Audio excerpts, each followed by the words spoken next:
Hai, welcome back to my channel. Balik lagi dengan Maya di sini. Teman-teman apa kabar? Semoga semuanya dalam kondisi sehat dan baik-baik saja ya. Amin. Sebelum lanjut, mohon dukungannya untuk subscribe, like, komen, dan juga aktifkan lonceng notifikasinya ya, supaya kalian tidak ketinggalan semua info terbaru dari aku. Terima kasih banyak dan selamat menonton. Di video kali ini, aku rencananya mau buat nasi bakar ikan tongkol, tapi versinya yang pedes. Nah, untuk ikan tongkolnya, di sini aku hanya menggunakan ikan tongkol yang keranjang ya, teman-teman.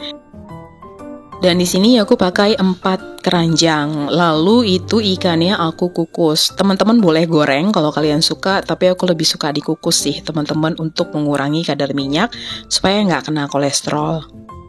Lalu kemudian di sini aku tumis bawang putih dan juga bawang merah. Untuk banyaknya aku taruh di dalam video ya. Kemudian di sini aku cuci bersih sekitar 300 gram beras, dan setelah itu kita masukkan ada serai, daun salam, dan juga daun jeruk. Kita masukkan juga santan instan sebanyak 65 ml, lalu setelah itu kita bumbui dengan garam. Lalu kita masukkan tumisan bawang-bawangan tadi, dan setelahnya kita akan isi air seperti kita akan memasak nasi pada umumnya. Aku juga menambahkan 1 sendok makan jeruk nipis supaya nasinya jadi jauh lebih putih, teman-teman.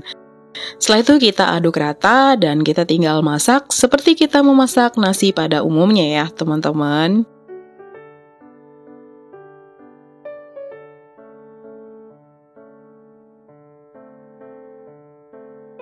Untuk beras yang aku pakai kali ini, aku menggunakan beras varian santap dari berasku SSP Official. Ini adalah beras premium dengan harga yang sangat ekonomis. Berasnya pulen, tidak berbatu, tidak berkutu, dan tidak menggunakan bahan pengawet. Serta tidak menggunakan bahan pemutih juga, jadi betul-betul alami. Standar rasa nasinya itu standar nasi dari restoran ya, jadi betul-betul premium dan cocok banget untuk semua jenis makanan. Jadi mau dibuat jadi nasi uduk atau nasi goreng semuanya tetap oke.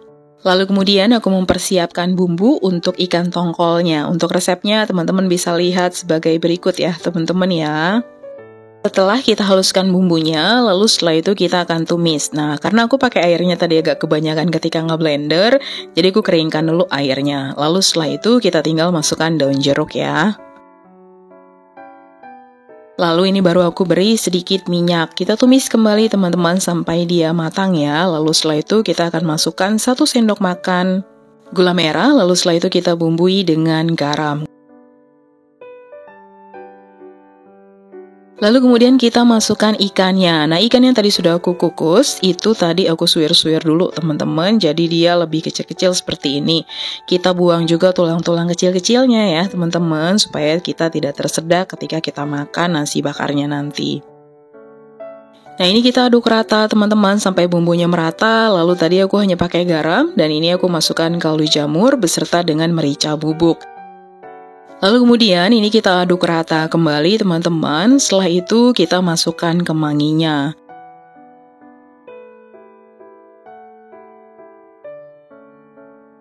Dan ini kita aduk rata kembali hingga kemanginya layu ya teman-teman ya.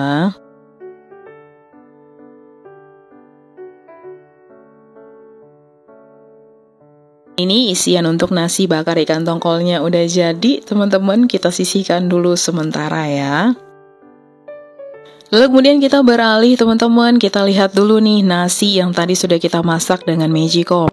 Bisa dilihat kalau di sini nasinya itu pulen, putih, teman-teman, tidak berbatu, tidak berkaba, dan juga tidak ada kutunya ya, teman-teman ya.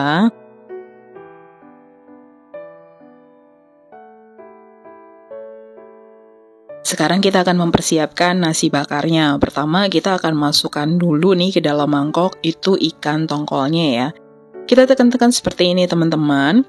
Lalu setelah itu kita masukkan nasinya. Nah, ini juga kita padatkan ya, supaya nanti ketika dikeluarkan itu tidak hancur teman-teman.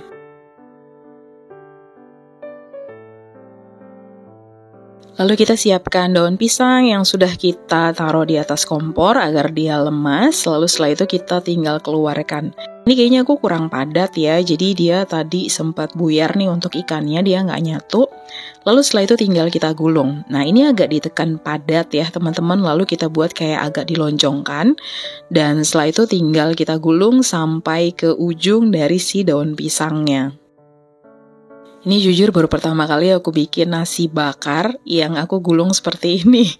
Jadi tadinya itu aku masukin semuanya, lalu kemudian aku dengar dari tetanggaku dicetak dulu gitu ya, baru setelah itu digulung. Jadi aku cobain dan ternyata kayaknya sih lumayan berhasil nih teman-teman.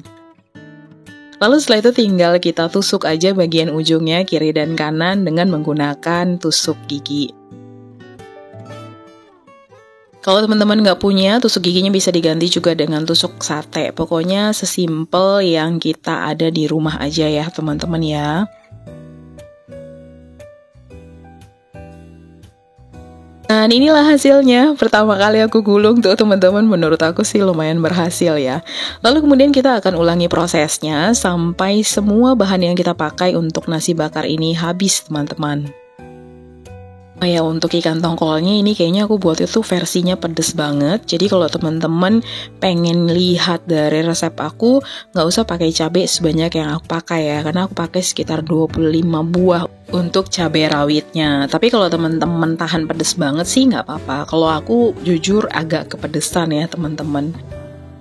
Nah ini hasilnya juga nih teman-teman, aku udah mulai menggulung lagi. Dan kemudian ini nanti tinggal kita tusuk lagi ya teman-teman, ujungnya kiri dan kanan dengan menggunakan tusuk gigi. Ini kedua kalinya aku buat nasi bakar. Yang pertama aku buat nasi bakar ayam suwir, lalu kemudian yang ini aku buat nasi bakar ikan tongkol. Nah jujur aku lebih suka yang ini karena ini versi pedas ya. Jadi untuk kali ini anak aku nggak ikut makan. Kalau yang versi ayam suwir kemarin itu memang anak aku ikut makan, jadi makanya aku nggak buat pedas teman-teman. Aku suka emang ya teman-teman dengan hasil masakannya ya, baik yang ayam ataupun yang ikan bakar ini.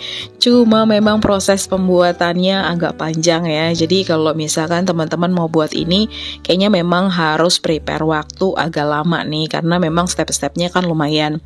Kayak kita masak nasinya dulu, siapin dulu untuk ikannya, lalu kemudian kita cetak-cetak, dibungkus. Setelah itu nanti terakhir tinggal kita panggang nih teman-teman.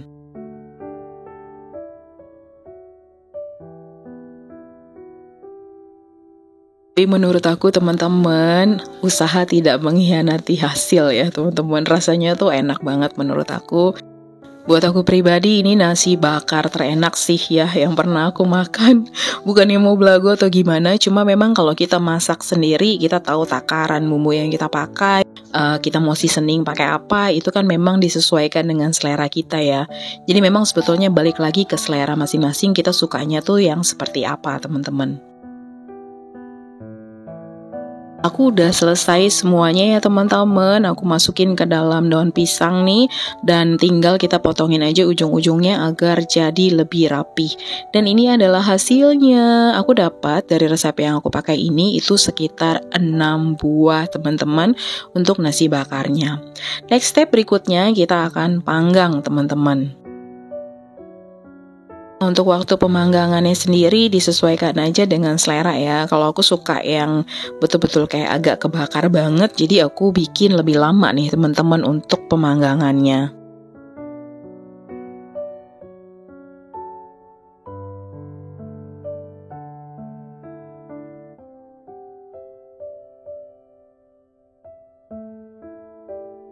Tiga nasi bakar pertama udah jadi dan sekarang aku tinggal panggang yang sisanya teman-teman. Nah ini aku bolak-balik ya teman-teman, bagian pinggir kiri kanannya juga itu aku ikut panggang. Karena seperti yang aku bilang, kalau aku emang suka banget kalau aku panggangnya tuh bener-bener berasa banget ya teman-teman panggangannya.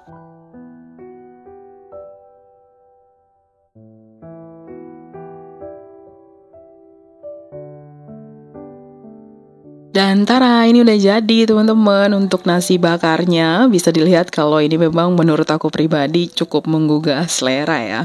Teman-teman kalau tertarik pengen bikin ataupun pengen recook dari resep yang aku kasih ini, silahkan aja. Dan jangan lupa nanti teman-teman kasih komentar ya di kolom komentar. Kasih tahu aku apakah kalian cukup cocok dengan resep yang aku share ini atau tidak teman-teman. Seperti yang aku bilang, kalau menurut aku ini rasanya enak banget ya teman-teman ya. Beras enak dan sehat ya, beras santap untuk buah hati dan suami ibu kasih yang terbaik. Terima kasih banyak sudah menonton dan ketemu lagi di video aku yang berikutnya. Bye-bye.